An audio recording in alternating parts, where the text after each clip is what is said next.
next up, we have Katya Kladkova, Enterprise Sales Nordics at Hubspot, ready to enlighten us on how to work with inbound leads to maximize conversion. Insights from Hubspot.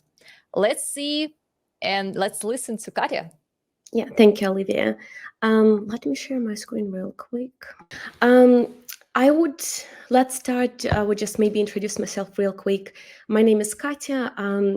I've been, in the past 6 years, I've been part of HubSpot and Figma companies. I've been on different roles, but as an individual contributor, I mainly worked small business, mid-market companies, recently moved to enterprise.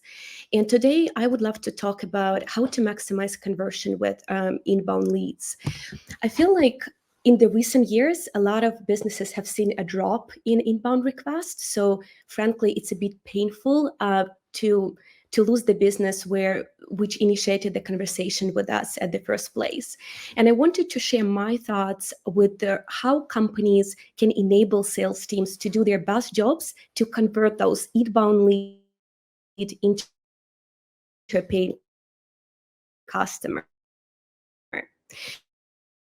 And when we talk about inbound leads, the first thing that comes to mind is speed. To wait for food delivery or for a taxi or for Amazon parcel. In fact, a B2B buyer is a human, and we have high expectations. We want our questions to be answered really quick. So if it takes you days to reach out to your prospect, most probably this is not the best customer experience from the start. And here at HubSpot, for example, if we have an incoming lead, HubSpot is screaming at me to follow up. So we have a lot of notifications. I get a Slack notification. I have email notification. I get a pop-up notification on my phone as well. So HubSpot is obviously, as the company, they want us as sales team to reach out to those incoming requests as quick as possible.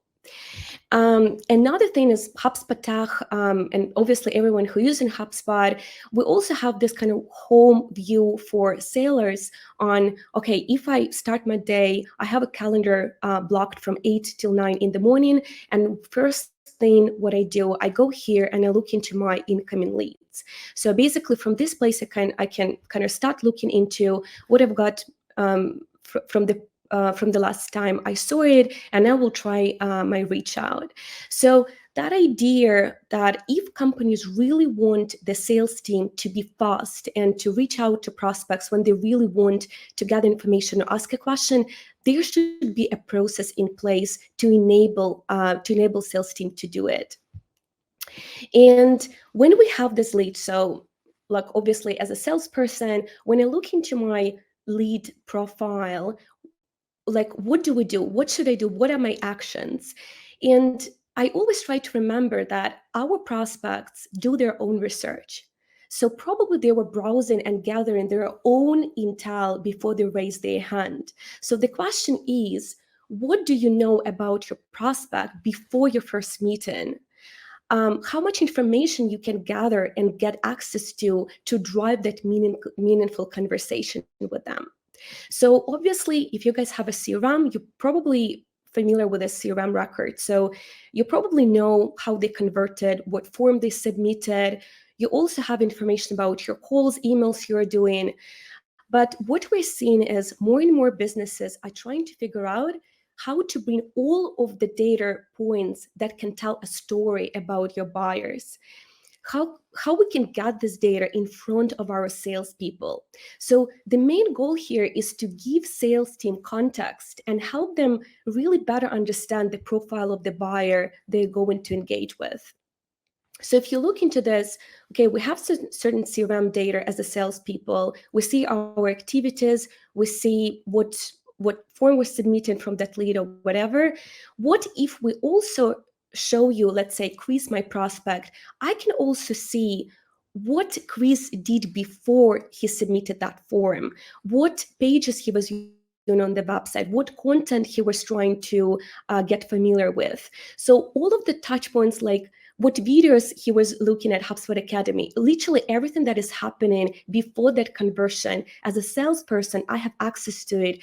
I can see it like a Facebook timeline on what happened before Chris raise his hand to talk to me. And there are actually a lot of data that can empower that salespeople to kind of have that context in front of them. So website interaction, this is one thing. We can also take a look on online chats. Chris, did he go to online chat? What question he asked? As a salesperson, I really want to know that. We can also see app usage. Obviously, the data sits somewhere with the product team, but if Chris signed up for a trial, he was doing something in the product, he was exploring certain features, it would be really helpful for me to know as well. So basically, before I start my first phone call or before I go into the meeting with Chris, I kind of have a full picture of how this person has engaged with my company so far. As an example, at Hubspot, we sell 5 different products. So that information literally helps me to understand what might be a potential product of interest so I can basically prepare beforehand. Another thing is obviously AI. I need to tell a story about AI for sure. So if we have this data that our company is gathering, we kind of know the journey that person had before raising a hand. What else I can actually learn about this business before talking to Chris? And obviously in HubSpot, we use a lot of AI, mainly for sourcing and research. And today I just wanted to show you real quick on how we're using it for, let's say, quick company search. So imagine that I want to quickly understand HubSpot is the business. That is my prospect I want to reach out to. What I would do, I would just copy paste information from their recent report. And then I will just ask ChatGPT question. For example, I have some questions prepared like what HubSpot is investing into based on report above. So what I will do, I will just ask a question ChatGPT and they will give me an answer here. Okay, wait.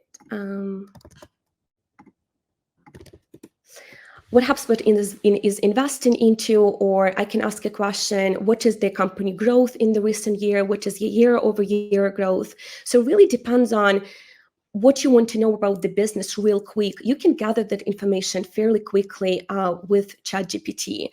One thing that I also saw a lot of sales people are doing at HubSpot, let's imagine you can find a certain recent interview or article from their main shareholders of this business. You can also copy paste that article and just get the quick idea on what they're talking about, what are the challenges they're voicing to the public. So it's really quick way of using ChatGPT to gather that intel that you need before you even go into conversation with your prospect. Another fairly important point that if we have, so now we are really prepared. So we know the journey that Chris did before raising the hand. We gather a lot of information about his company, so we kind of avoid asking very generic questions. Tell me about your company. So we are coming for that first meeting, first call with a plan. We kind of know where that conversation might go. We can prepare certain questions we want to ask. And here, it's really important, I believe, to voice that outbound and inbound, how they are really different in terms of the processes. So the way we work with outbound leads and inbound leads are profoundly different. When it's an outbound lead, you will probably start your meeting with a customer story. You will try to educate them on a problem you're solving, and then you will move to a solution talks. What I see is that a lot of sales team, when working with inbound requests, they're kind of pushing the same agenda. So that creates a lot of frustration for buyers. Like, imagine that they come for a call with you. They probably know your product a little bit. They probably learned something about your company. They probably have that need. They know what problem they want to solve. So it's really important kind of to give that space to a prospect and just get an idea on what's on their agenda. So we can start a conversation instead of just talking about our company, going into the solution talk. We can just start a conversation by a simple question like, okay, Mr. Prospect, what brought you to this meeting? What is that you want to get from this meeting? So the first thing on inbound kind of sales qualification is we want to acknowledge their need first, and then set expectation by what you're trying to get from this meeting. Like, look, my main goal is obviously to understand what we're trying to get from this meeting, but also I would love to get a little bit more on what you're trying, get to know you a little bit better, know your business a little bit better. So I will probably ask you a few questions if you don't mind. So you kind of open up that conversation by acknowledging that they have their own agenda, and you will not be ignoring that agenda. You will go into understanding, okay, why you here, what brought you here, what do you even know about our company. So even before talking about HubSpot, I always ask, okay, but tell me, what do you know about HubSpot so far? So that really helped me to understand where they are in their journey, and that will kind of go so we will go into a more meaningful conversation fairly quicker. Another kind of, if we talk about inbound leads, I spoke a lot about data. So if business can gather data about customer journey, push it to the salespeople, so salespeople have context, they have an idea, like what type of questions to ask and where the prospect is in their journey. We can also use this data to drive our sales process further. So a lot of, like, after your first call, you probably would send a follow-up email, you probably would share certain documents, or you will share a quote. Leveraging tools will also help you to be on top of certain signals that you can act on. So if you're sharing a quote, there are tools in the market that will give you a notification if they're opening your document, how long they are reviewing your quote, are they sharing your quote with other shareholders in the business. You will get that notification. So system will feed you that notification so you can reach out to people at the right time. Sales emails. So obviously you can see if they're opening your emails, if they're clicking on the links. The data that business is gathering, it's really important not just have it for reporting, but give that data to salespeople so they can act on it. I will give you an example just from my experience. I might talk to a prospect, and we just ended up a conversation knowing that, look, that's not a good time to move forward. That's not a good time to proceed with the next step. So we kind of agreed to catch up maybe like in 3 months. And then in 1 month's time, HubSpot will give me a notification that that prospect is on the pricing page, that they're viewing a pricing page, or maybe they are opening again my email or my quote. That is the time that I will give that proactive call to my prospect. So instead of waiting for my scheduled task to give them a call in 3 months, I will probably give them a call straight away and just ask if this is a good time to reconnect. So having the data will enable you not only to kind of build a picture and a story about your buyer, but also that will enable you to react faster on certain notifications that can help you to be that person who calls at the right time. And if you are really growing with, like, if you have that speed that you reach out first, that you give them an idea that you know them already, that builds a lot of trust, that builds a lot of positive experience for them as the buyer. And obviously emotions are really important in every salesperson. If they just like you, they will probably want to get more conversations with you. And another example I just wanted to give, again, from my experience about online chat. If I go to my contact record at HubSpot CRM, I can actually see if this person is having a chat having a chat conversation right now, literally live.